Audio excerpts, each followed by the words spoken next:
Hello everyone, I'm Íñigo Querejeta Zurmendi, cryptographic engineer at IOG, and today I'll be introducing the session and the speakers that will participate in it. So, what is the talk about? In this talk we'll introduce Mithril, which is both a research effort and an engineering effort. So Mithril is a research paper that presents a stake-based threshold multi-signature scheme, but we also use Mithril to refer to the effort within IOG to implement the protocol and solve real-world problems of the Cardano blockchain. So I'll give an overview of what are the problems that Mithril solves, and then I'll hand it over to the other speakers to give a more detailed description of it. So the first problem that Mithril solves is that of efficiently aggregating multiple signatures. So Mithril works in the public key setting where signers do not need to interact with other signers to produce a valid signature, and we simply have a role of an aggregator that takes all valid signatures and aggregates it into a single valid signature. This aggregation is logarithmic with respect to the number of signatures, which results in a sublinear performance for Mithril aggregation. So Mithril works in the stake-based threshold setting, which is different to the standard threshold setting in which a given number of participants are required to validate a particular message.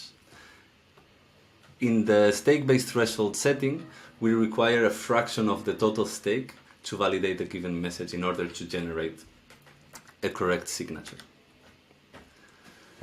Mithril does not include any additional trust assumptions, so we achieve this certification of consensus without including any additional assumptions other than those which are already present in proof-of-stake mechanisms. And finally, a problem which is very relevant to Cardano and more generally to that of proof-of-stake blockchains is that of fast chain bootstrapping.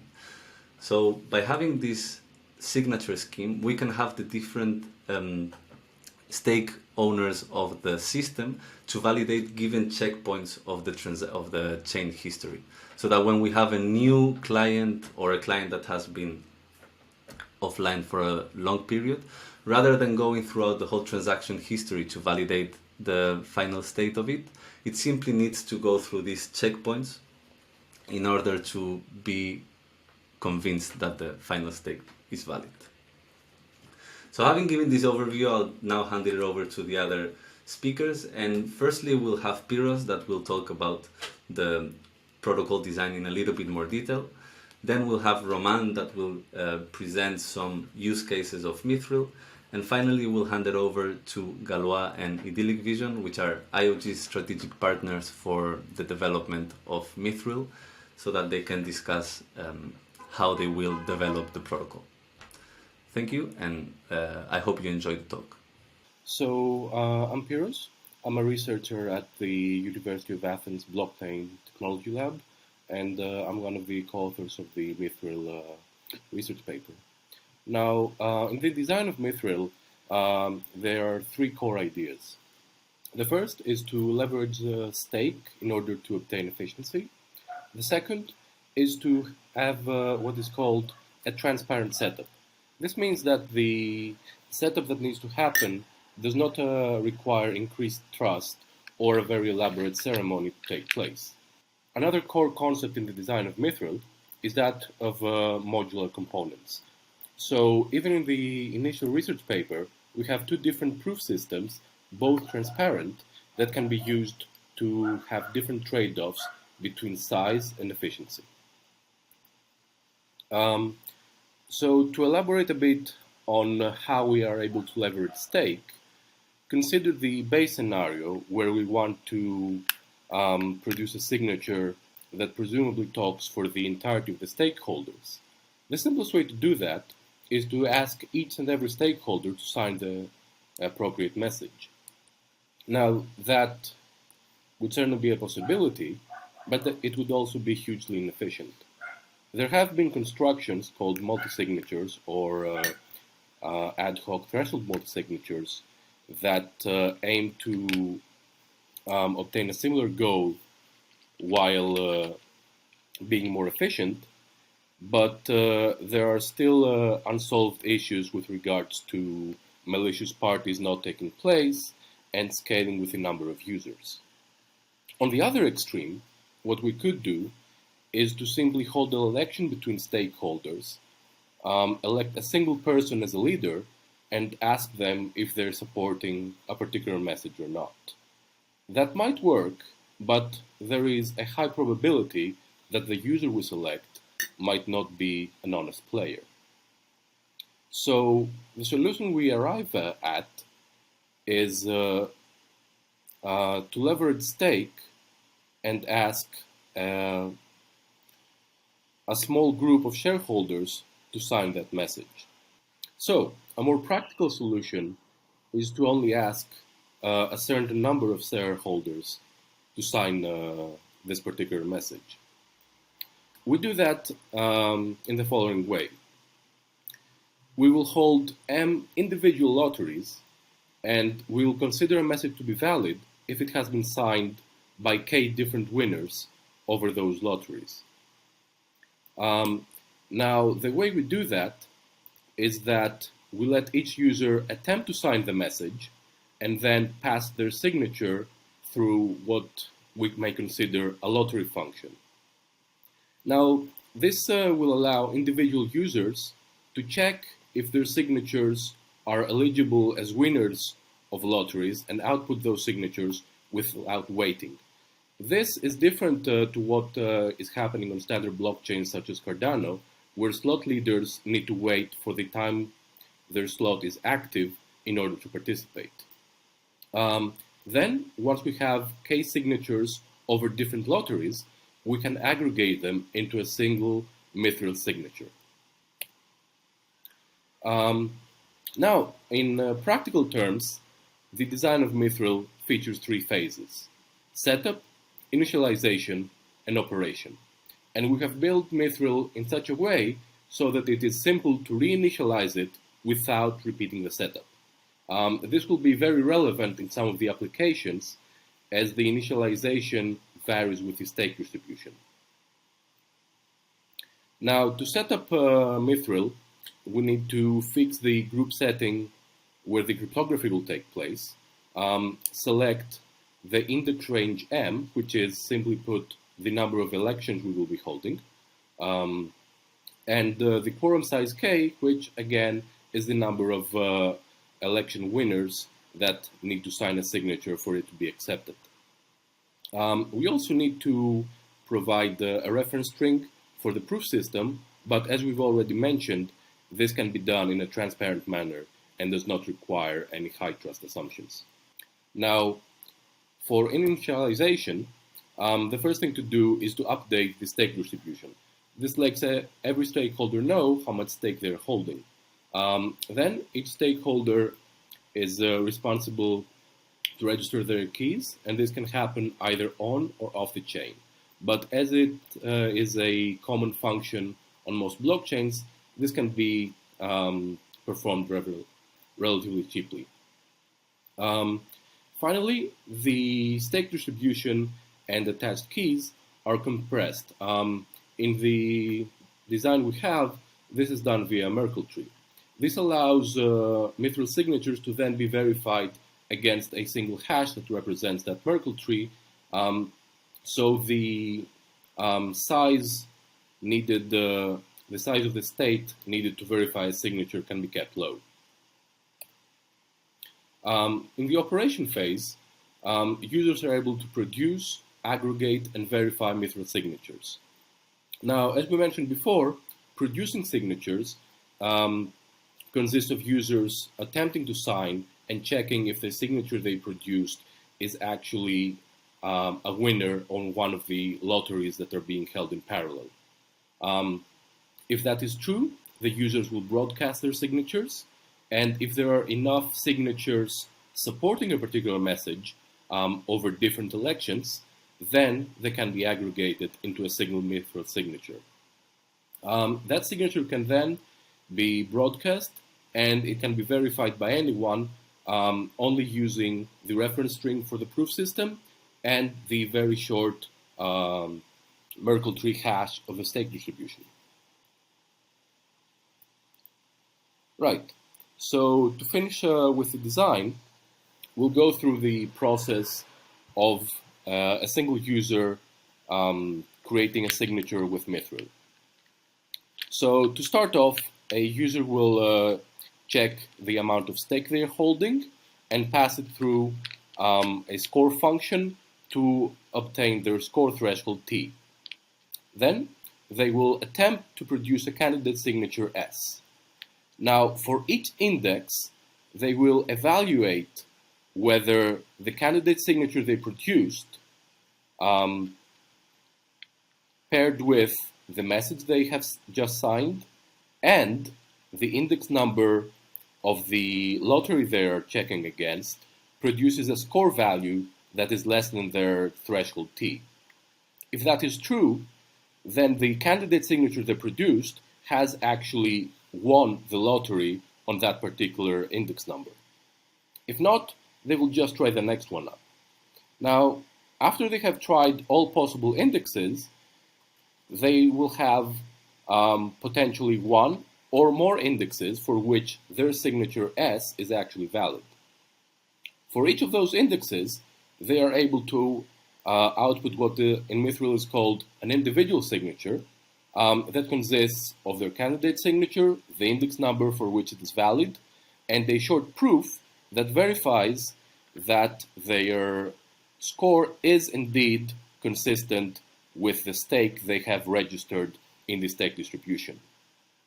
And as we said before, what happens next is that these individual signatures are broadcast, and once K of them have been produced for the same message and over different index numbers, they can be aggregated into one single Mithril signature.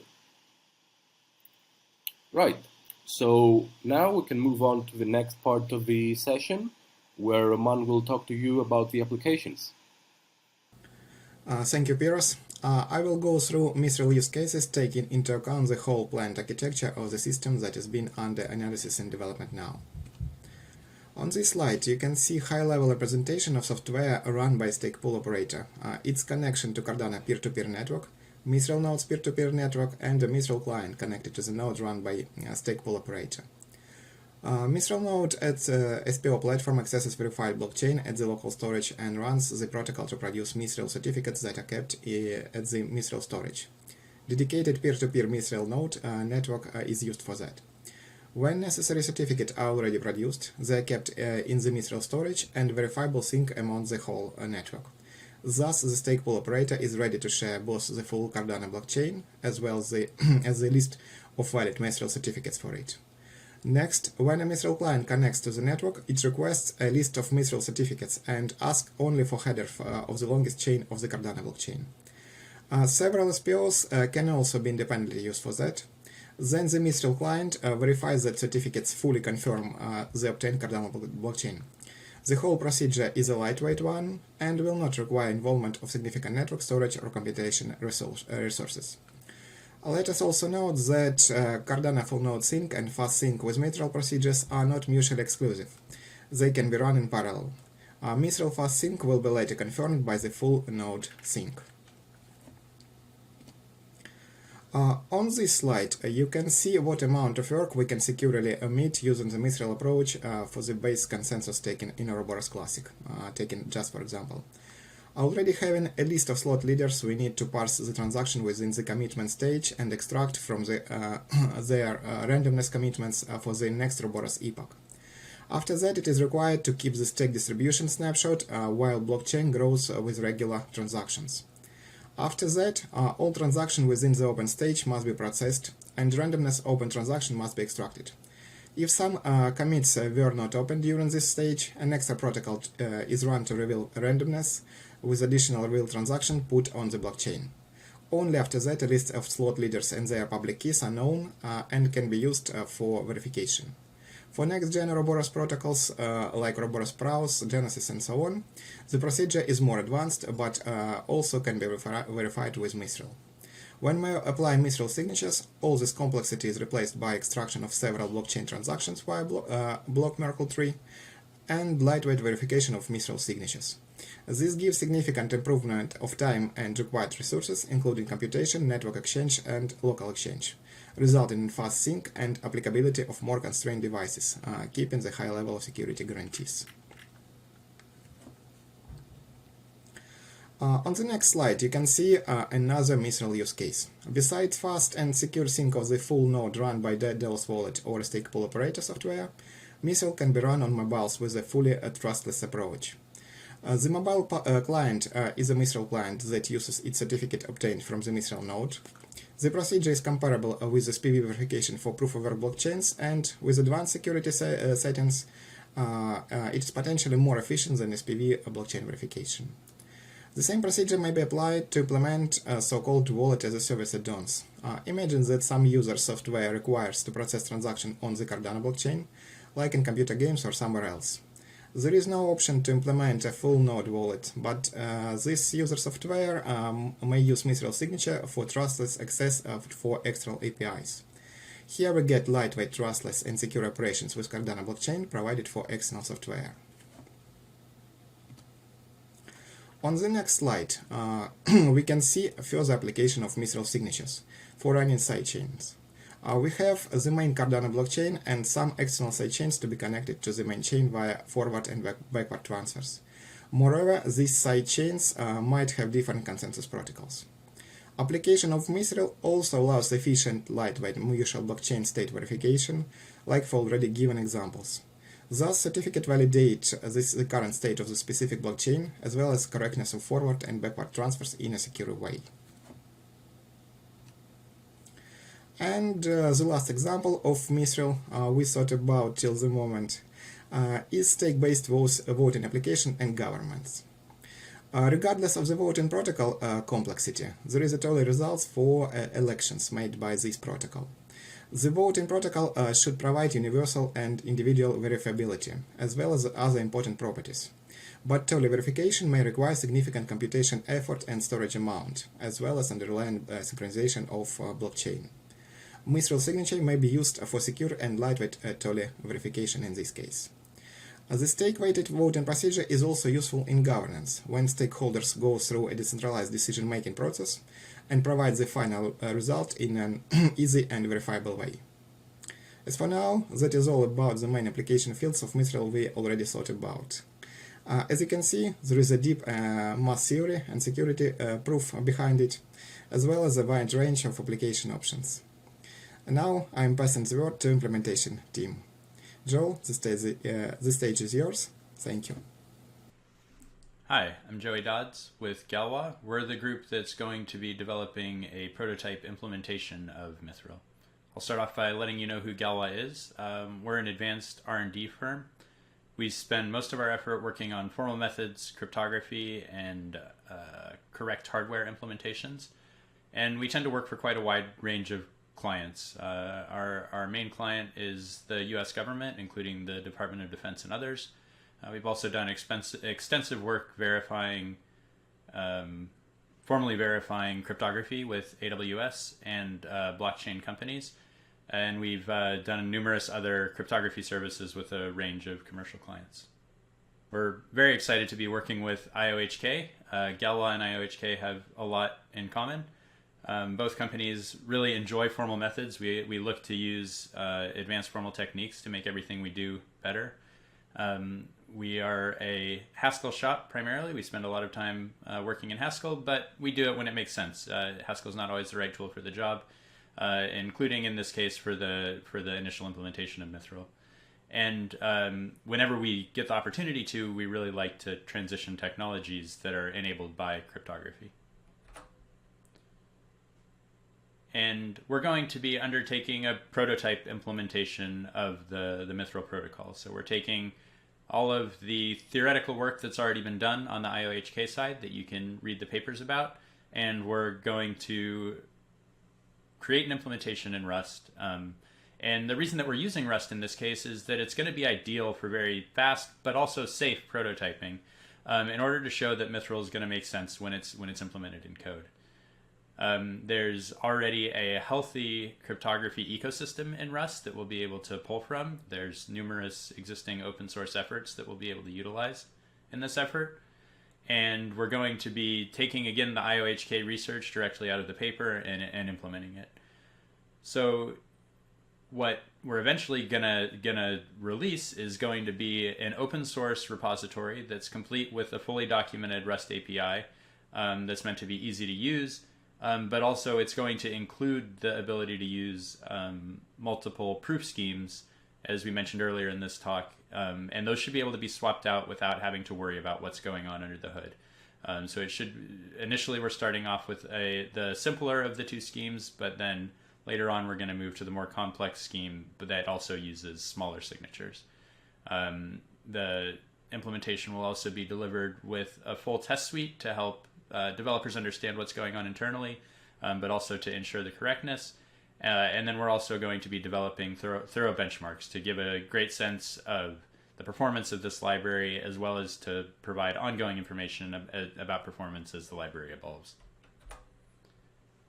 So right off the bat, we're going to deliver an implementation of Mithril. This first implementation is only the beginning of where we might take this work. Following on, as we mentioned, we might be able to do smaller signatures with bullet proofs. So this involves being able to swap out the proof method for the smaller proofs. What we're delivering, while it will be fully documented and tested, will still be a prototype implementation. There will be lots of work to do in making this production ready and making sure that it would be ready for prime time. And in the long run, again, Galois' specialty is formal verification, and so we're really excited about the opportunity to do formal proofs about the correctness of Mithril going forward. Hello, my name is Alexander Brezhnev, and I'm a co-founder and CEO of Idyllic Vision. And our vision is that we can solve some of the biggest challenges in the world using blockchain and self-sovereign identity. And together with our partners, right now we're building a self-sovereign identity protocol based on zero-knowledge proofs that allows centralized and decentralized organizations to verify identities of their customers without acquiring and storing personal information of those persons. For example, you can prove that you are over a certain age without showing your documents and sharing your date of birth, or prove you reside in an eligible country for a specific application. Also, we are developing a credential management system for organizations and a mobile wallet for end users that supports interoperability between diverse SSI solutions. And our previous experience includes projects we built on public and private blockchains, various blockchain scaling solutions, and a few past projects in partnership with IOHK research team. So involvement with Cardano and Mithril is a natural evolution of our fruitful cooperation. In the current project, we are planning to implement a proof of concept of Mithril node in the following months. We will begin with creating a blueprint of solution architecture, define a number of system components that should be developed and organically integrated into the existing infrastructure.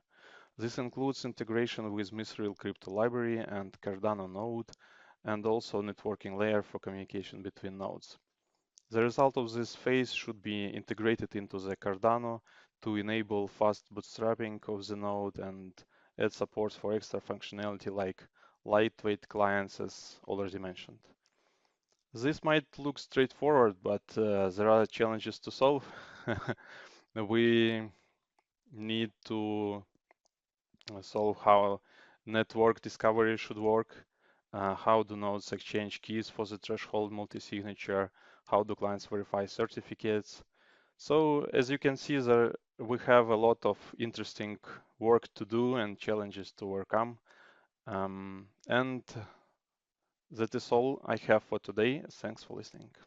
All right, so this is the talk for today. I hope everyone enjoyed the content of it. As you can see, we have a lot of exciting work in the near future.